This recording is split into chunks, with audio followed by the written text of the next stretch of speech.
En France, on te caractérise très très vite dans un genre. Moi, on m'a toujours dit, ah bon, tu veux faire de la comédie? J'avais envie de dire, mais c'est pas parce que j'ai chuchoté dans un film que j'ai pas d'humour. Enfin, faut voir plus large quand même.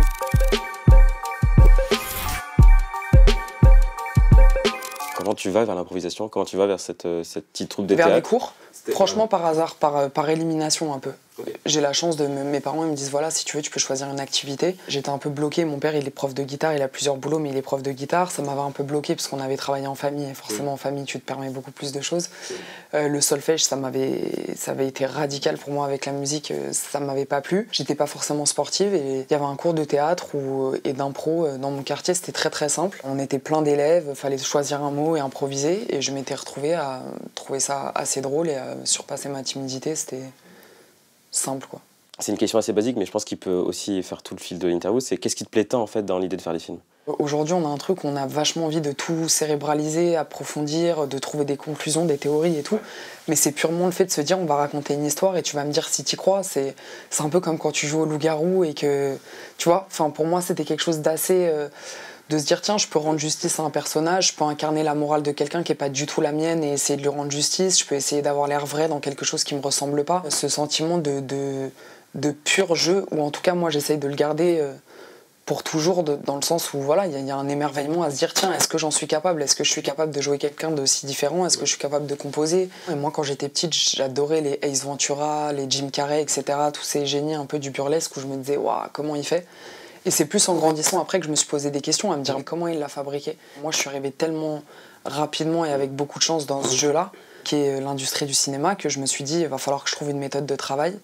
Et finalement j'en ai pas vraiment, je pense que ça dépend vraiment à quel rôle tu te confrontes, à quelle méthode. On va parler du casting. En quoi c'est une étape qui est importante pour toi?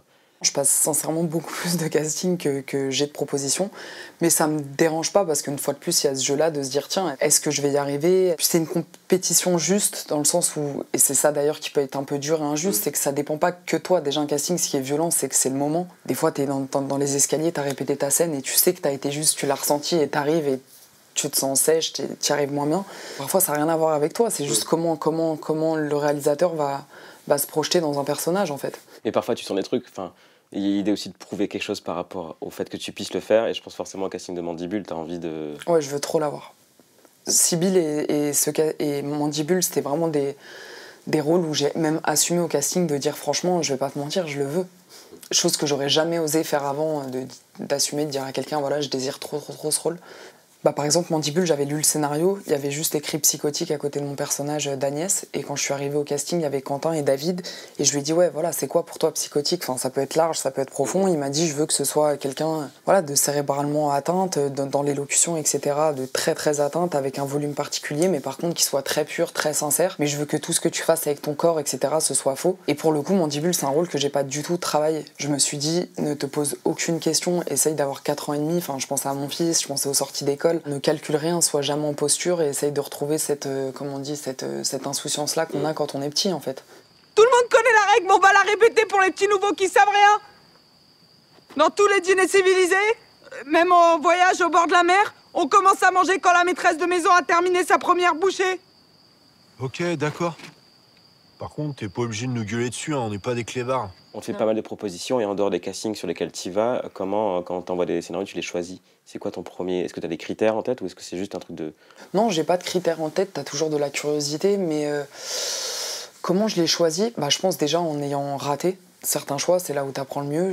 Pas raté, mais en ayant échoué. Des fois, j'ai essayé d'être stratégique, c'était nul. Enfin, j'ai remarqué que c'est pas quelque chose qui me va. Après, je me retrouve sur le plateau et je me dis... Je savais qu'il fallait pas que j'y aille. Ça m'arrivait rarement. Quand tu dis stratégique, c'est-à-dire de se dire ah tiens, ce film il pourrait être bien pour ma carrière, ça ferait un changement de... Mais ça marche rarement.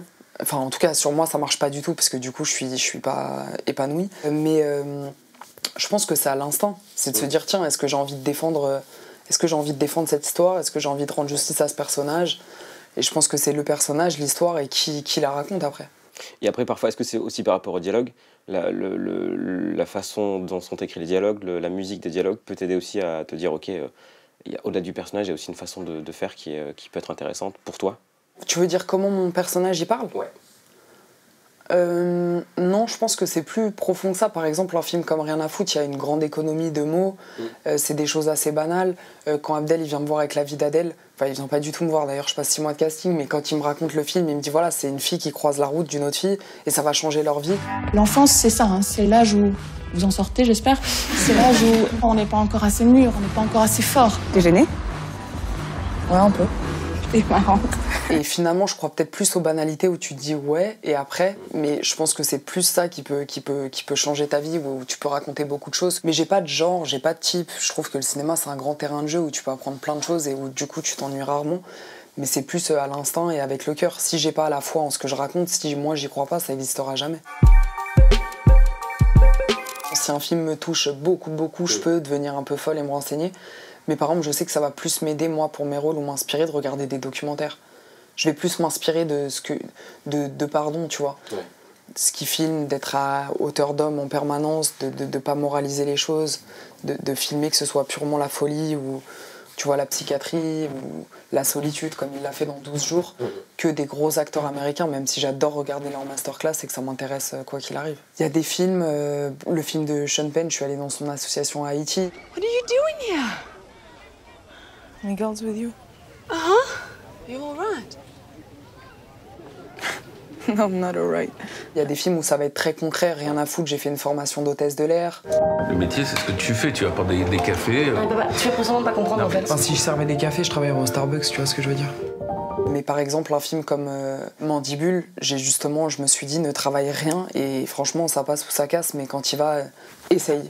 Essaye, fais des accidents, essaye d'avoir 4 ans et demi, essaye d'y mettre plus du cœur que du cerveau, réfléchis pas. Mais c'est fou dans cette chambre enfermée comme ça! Bah, je sais pas, rien. Hey, tu regardes pas mes poitrines! Dans tes rêves, hein. Y'a un truc qui craque, les deux gars là! Sacré amour! Après, oui, je peux m'inventer des méthodes, je peux me dire, tiens, je vais faire une playlist de mon personnage et tout, mais sincèrement, j'ai pas de méthode droite ou cérébrale. Je la cherche, hein, mais je l'ai pas encore trouvée et je pense que c'est vraiment en fonction de quel rôle tu rencontres. Mais pour le Sean Penn ou comme le Rien à foutre, ça t'a aidé la formation d'hôtesse? De rentrer dans quelque chose de très concret, de dire voilà, il y a quand même de la technique, il y a des choses que je maîtrise pas du tout, enfin, que ce soit du bénévolat comme ça, où c'est un énorme investissement, mais qu'en même temps il y a quelque chose de médical. Si t'en as pas conscience et que tu les intègres pas, il va falloir que tu les joues et ça va se ressentir, alors que quand tu les traverses un peu, ça devient beaucoup plus facile quand t'arrives au moment du tournage, je trouve. T'as eu des tournages où t'as vachement appris ton texte, plus que d'autres? Ah là, je fais un tournage où j'apprends vachement mon texte.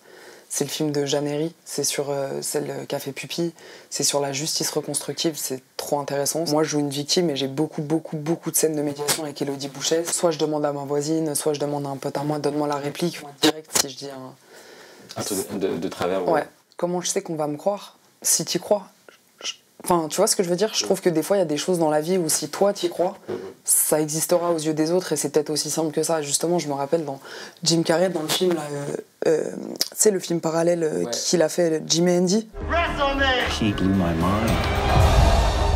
When I heard I had the part, I was looking at the ocean, and that's the moment when Andy came back to make his movie. Hello. Quand il dit qu'il a eu le rôle, bon, alors je serais jamais j'étais à ce stade-là et j'ai jamais pensé ça de ma vie, mais je me suis dit, waouh, il est fort. Et qui raconte qu'il s'est dit, tiens, moi je suis sûr que mon personnage, il rentre en télépathie avec des dauphins. Donc je pense que c'est et de l'imagination et aussi beaucoup de foi, quoi. Si tu crois pas, ça n'existe pas. Ou tu sais, des fois dans une scène, enfin en tout cas moi ce qui marche, c'est que souvent dans la vie, pendant que t'es en train de parler à quelqu'un, tu penses pas du tout à ce que t'es en train soit de dire, soit d'écouter. Tu peux penser à ce que t'as vécu la veille, ce que tu vas faire demain ou à une pression que t'as. Et souvent, c'est plus ça, je trouve, qui aide à jouer. C'est-à-dire de faire une banalité, mais de se dire dans sa tête, j'aimerais trop manger des nuggets. C'est banal ce que je te raconte, mais qui va faire que tu vas être plus réel et crédible que de t'inventer quelque chose où tu cérébralises tout. Ouais. Pour moi, les personnages, ils ont pas de réponse ou de théorie ou de morale. C'est dans la vie, t'as plus de questions que de réponses, quoi. Ouais. Je me suis retrouvée peut-être une seule fois sur un tournage où c'était très dur. Pas de croire la personne en face de moi, mais de jouer l'amour. Et je me suis dit, tiens, bon, bah c'est pas grave, reviens au jeu, faut vraiment tout que tu fabriques. En France, on te caractérise très très vite dans un genre. Moi, on m'a toujours dit, ah bon, tu veux faire de la comédie? J'avais envie de dire, mais c'est pas parce que j'ai chuchoté dans un film que j'ai pas d'humour. Enfin, faut voir plus large quand même. Dupieux et Cohen, pour le coup, s'il doit avoir quelque chose de similaire, c'est des hommes avec des cerveaux d'adolescents. Et quand je dis cerveau d'adolescent, c'est pas du tout de la puérilité, c'est ils savent ce qu'ils ont envie de faire, ils le feront d'une manière dont personne d'autre le fait, ils y croient. Il y a quelque chose d'absurde, de toujours très généreux, très joyeux, très lumineux. On dirait que c'est leur premier tournage. Et quand Joe il a mis le costume, qui s'est assis dans le fauteuil du confessionnal et qu'on a vu au combo truc, on a fait Ouais, c'est ah, putain, ça y est, on y est, ouais. Et Dupieux aussi, je pense que c'est une grande forme de liberté et que ça me ramenait complètement à quand je faisais des cours d'impro quand j'étais petite, c'est-à-dire c'est du jeu en fait, on est là pour jouer. Il y aura un enjeu, c'est noble. La Flamme, c'était fou. Leila Bekti, elle recevait des messages en disant « Attends, ton personnage, j'ai perdu les os en regardant la série. » Enfin, il y a un truc noble où tu dis « Oh, trop marrant que ce soit lié à ça. » C'est hyper touchant. Je pense qu'ils m'ont appris à... C'est une autre manière de lâcher prise. Tout à l'heure, en plus, tu parlais du fait que les 2 premières prises, tout le monde se marre. La 3e, 4e, quand tu dois à nouveau la faire. Non, mais surtout Jonathan avec nous. À la fin, il était en mode c'est ma série, hein, s'il vous plaît. Enfin, arrêtez de rigoler, en fait. Moi, il pouvait plus me voir.